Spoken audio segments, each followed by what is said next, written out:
இப்பொழுது நம்முடைய முன்னாள் சட்டமன்ற உறுப்பினரும் தமிழ்நாடு கொங்கு இளைஞர் பேரவையின் நிறுவன தலைவருமான தனியரசு அவர்கள் உழவர் காவலருடைய வெண்கல சிலைக்கு மாலை அணிவித்து மரியாதை செலுத்துகிறார்.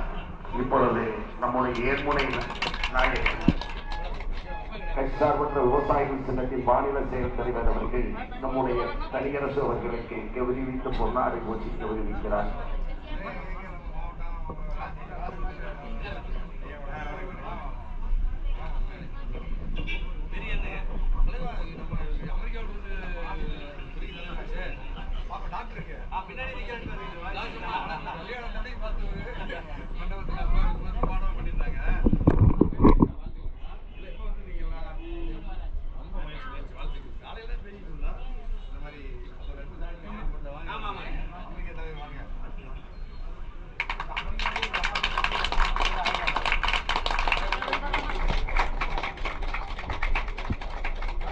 உழவர் காவலரோடு பல்வேறு கட்டங்களில் பல்வேறு போராட்டங்களில் பங்கேற்றவர், விவசாயிகள் போராட்டத்திற்கு ஊக்கம் கொடுத்தவர், விவசாயிகள் போராட்டத்தில் நியாயமான போராட்டத்திற்கு களத்தில் நிற்பவர்களை தன்னலம் பாராது வந்து வாழ்த்து சொல்லுபவர், அழைப்பு கொடுத்தார்கள் எதிர்பார்க்காமல் அழைக்காமலேயே அழைக்காத வீட்டுக்கு விருந்தாளியாக வருவதைப் போல வந்து அந்த போராட்ட களங்களில் தன்னுடைய முழுமையான ஆதரவை கொடுக்கக்கூடியவர் நம்முடைய தனியரசு ஐயா அவர்கள்.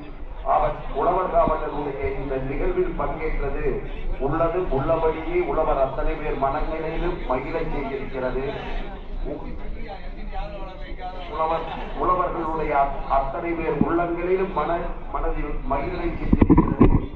ஐயா அவர்களை புகழ்ந்து இப்பொழுது நம்முடைய உழவர் காவலருடைய பாராட்டி அவருடைய சேவைகளை வாழ்த்து சொல்லி இப்பொழுது நம்முடைய கொங்கு இளைஞர் பேரவையினுடைய நிறுவன தலைவர் மரியாதைக்குரிய தனியரசு ஐயா அவர்கள் வாழ்த்து பேசுமாறு கேட்டுக்கொள்கிறோம்.